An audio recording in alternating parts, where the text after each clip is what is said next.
Today I'm going to expose something that the supplement industry absolutely does not want you to know. I'm going to reveal 6 extremely popular supplements that millions of people over 60 take every single day, thinking they're protecting their health, when in reality, these supplements are quietly damaging their heart, increasing their risk of arrhythmias, heart attacks, and even sudden cardiac death. I'm a physician who has specialized in cardiovascular medicine for over 25 years, and I've seen firsthand what happens when well-meaning people over 60 take supplements without understanding how these products interact with aging hearts. If you or someone you love is taking any vitamins, minerals, or herbal supplements, this video could literally save a life.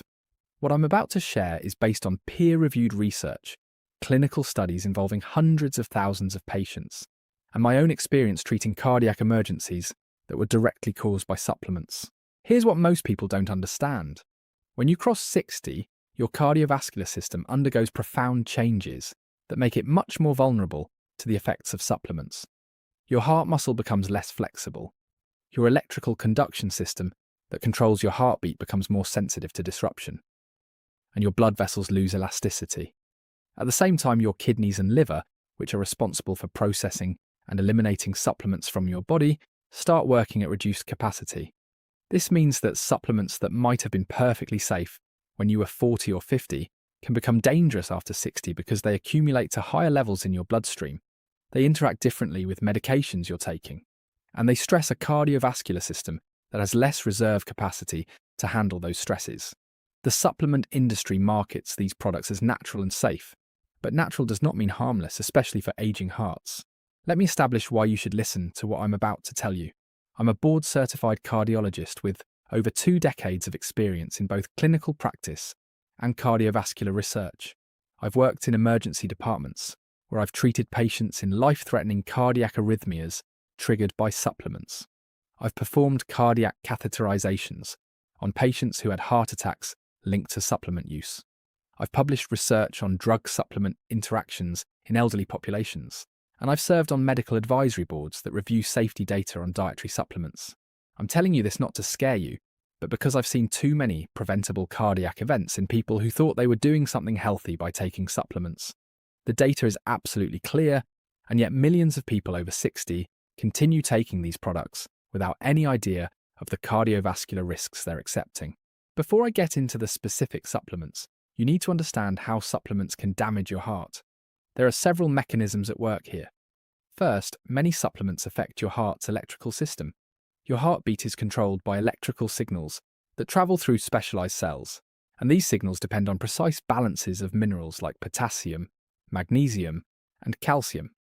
When you take supplements that alter these mineral levels, or interfere with the ion channels that control electrical activity, you can develop arrhythmias, which are abnormal heart rhythms that can be fatal. Second, some supplements increase blood pressure or cause blood vessels to constrict, forcing your heart to work harder and potentially triggering heart attacks in people who already have underlying coronary artery disease. Third, certain supplements increase bleeding risk or affect blood clotting, which can be catastrophic if you're taking blood thinners or if you need surgery. Fourth, many supplements interact with cardiac medications, either making them too strong, which causes dangerous side effects, or making them ineffective, which leaves your heart unprotected. The problem is that most people over 60 are taking multiple medications for conditions like high blood pressure, high cholesterol, or atrial fibrillation, and adding supplements to that mix creates a pharmaceutical minefield. The first supplement on my list is going to surprise a lot of people because it's one of the most popular supplements in the world. I'm talking about calcium supplements. Millions of people over 60, especially women, take calcium supplements because they've been told it's essential for bone health and preventing osteoporosis. But here's what the research shows about calcium and your heart. A comprehensive meta-analysis published in the British Medical Journal analysed data from over 12,000 participants across 11 studies, and they found that people taking calcium supplements had a 31% increased risk of heart attack compared to people not taking calcium. 31%. That's a massive increase in risk. The mechanism is actually pretty straightforward. When you take calcium supplements, especially in high doses like 1,000 or 1,500 milligrams at once, you get a spike in blood calcium levels. This excess calcium doesn't just go to your bones. It deposits in your arterial walls, contributing to arterial calcification and atherosclerosis, which is hardening of the arteries. It also increases the likelihood of blood clots forming, and blood clots are what cause most heart attacks. The researchers specifically noted that the risk was highest in people over 60 and in those taking doses above 1,000 milligrams per day. I've had patients who were taking 2,000 milligrams of calcium daily, thinking they were protecting their bones, and they ended up having heart attacks. When we stopped the calcium supplements and focused on getting calcium from food sources instead, their cardiovascular risk markers improved significantly. The second supplement I need to warn you about is fish oil, specifically high-dose omega-3 supplements. Now, this is controversial because there's been so much marketing around fish oil being good for your heart. And it's true that omega-3 fatty acids from food sources like salmon and sardines are beneficial. But high-dose fish oil supplements, the kind that contain 2,000, 3,000, or 4,000 milligrams of EPA and DHA, have been linked to serious cardiac problems in people over 60. A major study called the STRENGTH trial, which was published in the Journal of the American Medical Association, followed over 13,000 patients taking high-dose omega-3 supplements, and the trial was actually stopped early because the group taking fish oil had a significantly higher rate of atrial fibrillation, which is an irregular heartbeat that dramatically increases stroke risk. The rate of new-onset AFib was 5.3% in the omega-3 group compared to 3.9% in the placebo group. That might not sound like a huge difference, but when you're talking about a condition that quintuples your stroke risk, every percentage point matters. The mechanism appears to be related to the way high-dose omega-3s affects the electrical stability of heart cells. They alter the properties of cell membranes and ion channels in ways that can trigger arrhythmias, especially in hearts that are already prone to electrical problems because of age-related changes. I've treated patients who develop persistent atrial fibrillation within weeks of starting high-dose fish oil. And when we stopped the supplement, some of them spontaneously converted back to normal rhythm. The bottom line is that if you're over 60, especially if you have any history of heart rhythm problems, high-dose fish oil supplements are a gamble you don't want to take. The third supplement is vitamin D. And before you close this video thinking I'm crazy, hear me out. Vitamin D is essential for health, and deficiency is a real problem, especially in older adults. But here's the issue.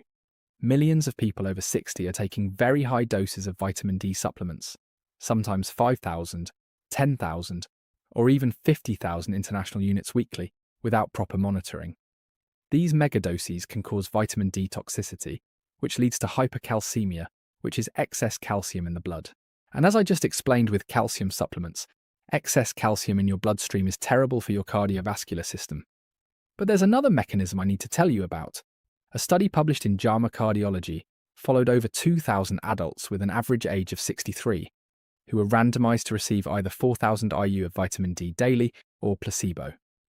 After 3 years, the researchers found that the group taking high-dose vitamin D had more arterial calcification, meaning their arteries were becoming stiffer and more clogged with calcium deposits. This is the exact opposite of what people think vitamin D does for cardiovascular health.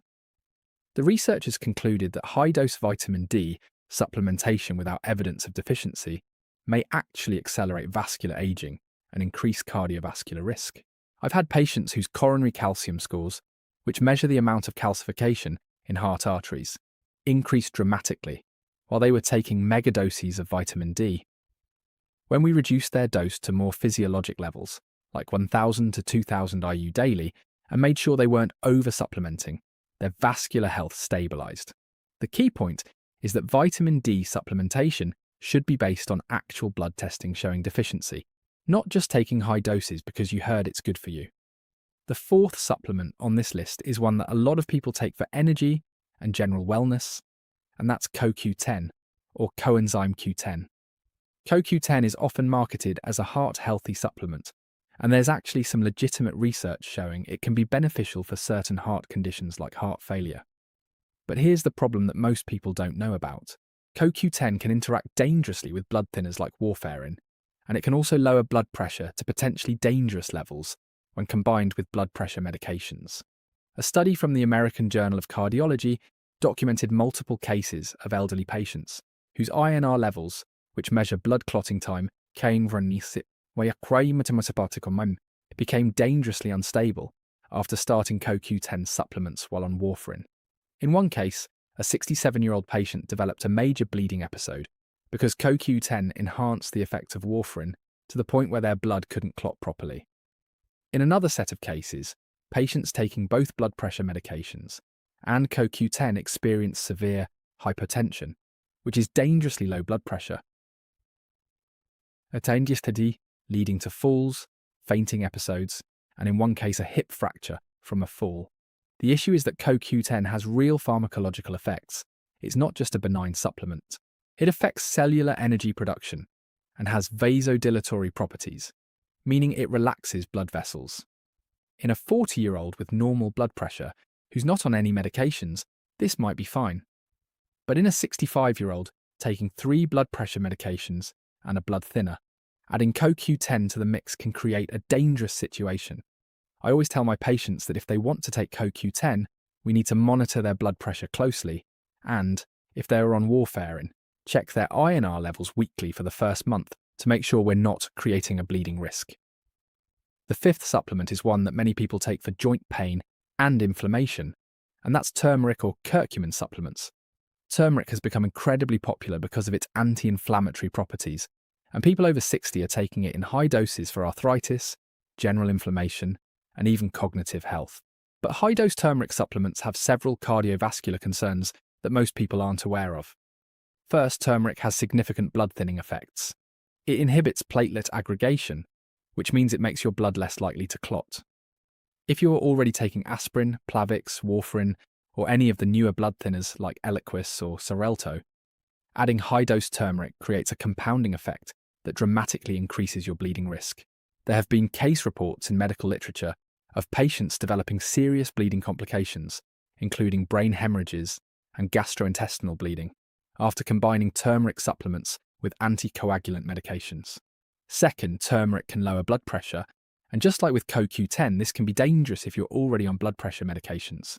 Third, and this is something that really concerns me, high-dose turmeric can cause liver damage in some people, and your liver is essential for metabolizing cardiac medications.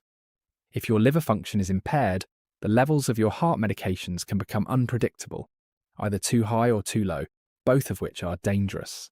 A study in the Journal of Clinical Gastroenterology documented multiple cases of acute liver injury in people taking turmeric supplements, with liver enzyme levels rising to 10 or 20 times normal. In people over 60 whose livers are already working at reduced capacity, this kind of additional stress can have serious consequences, not just for liver health, but for cardiovascular medication management. The sixth and final supplement I need to warn you about is Ginkgo Biloba, which is extremely popular among older adults because it's marketed for memory and cognitive function. Millions of people over 60 take Ginkgo thinking it will prevent dementia or improve brain health. But the cardiovascular risks of Ginkgo are substantial and well documented.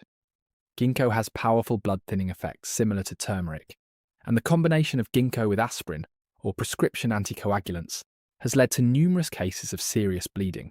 There are documented cases in medical journals of patients developing subdural hematomas, which are bleeding in the brain, after taking Ginkgo supplements, especially when combined with other blood thinners. A 73-year-old patient I treated came to the emergency room with severe gastrointestinal bleeding. She was on aspirin for heart disease prevention and had started taking Ginkgo for memory. The combination caused a bleeding ulcer that required hospitalization and blood transfusions. Beyond the bleeding risk, Ginkgo can also affect heart rhythm. There have been case reports of patients developing palpitations and arrhythmias while taking Ginkgo supplements.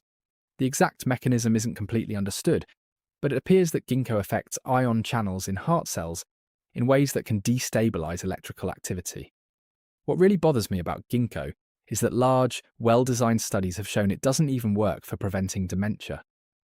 The Ginkgo Evaluation of Memory study, which followed over 3,000 elderly adults for 6 years, found that Ginkgo had zero effect on dementia prevention compared to placebo. So people are taking a supplement that doesn't work for its intended purpose and accepting serious cardiovascular risks for no benefit. Now here's what you need to do if you're taking any of these supplements. First, and I cannot emphasize this enough, do not stop taking any prescription medications without talking to your doctor. The supplements are the problem, not your cardiac medications. Second, make a complete list of every supplement you're taking, including the dose and brand, and bring that list to your next doctor's appointment. Tell your doctor you're concerned about cardiovascular interactions and ask specifically about each supplement. Third, if you're taking calcium supplements, talk to your doctor about getting calcium from food sources instead, like dairy products, leafy greens, and fortified foods. If you absolutely need calcium supplementation, keep it under 500 milligrams per day and take it with food to minimize the blood calcium spike. Fourth, if you're on high-dose fish oil, especially more than 2,000 milligrams daily, discuss reducing your dose or switching to eating fatty fish twice a week instead. Fifth, get your vitamin D level checked with a blood test. If you're deficient, supplement with 1,000 to 2,000 IU daily and recheck your levels in 3 months. Don't just take megadoses without knowing your actual level.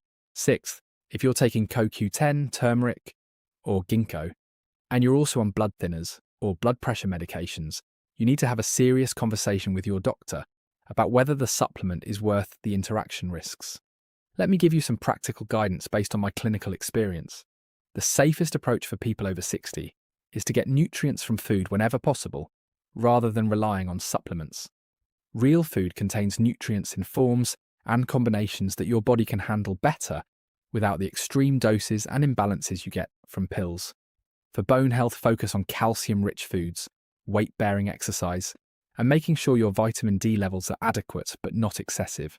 For heart health, the Mediterranean diet has been proven in multiple large studies to reduce cardiovascular events far more effectively than any supplement. Eat fatty fish for omega-3s rather than taking high-dose fish oil. For inflammation, increase your intake of colourful vegetables and fruits rather than taking turmeric capsules. For cognitive health, stay mentally active, exercise regularly, maintain social connections, and control your cardiovascular risk factors, like blood pressure and cholesterol. These lifestyle approaches are safer and more effective than any supplement. I also want to talk about the broader issue of supplement regulation, because this is something that really concerns me as a physician. In the United States, dietary supplements are not regulated the way medications are. The FDA does not test supplements for safety or effectiveness before they go on the market. Manufacturers can make claims that aren't backed by solid science, and they can sell products that contain doses far exceeding what would be considered safe. There have been multiple investigations showing that some supplements don't even contain what the label says they contain, or they're contaminated with heavy metals or other harmful substances. When you buy a prescription medication, you can be confident that it contains exactly what it says on the label and that it's been through rigorous testing. With supplements, you have no such assurance. This is why I tell my patients to be extremely skeptical of supplement claims and to view supplements with the same caution they would view any drug, because these products have real pharmacological effects. Here's the bottom line. If you're over 60, your heart is more vulnerable, and supplements that might seem harmless can create serious cardiovascular problems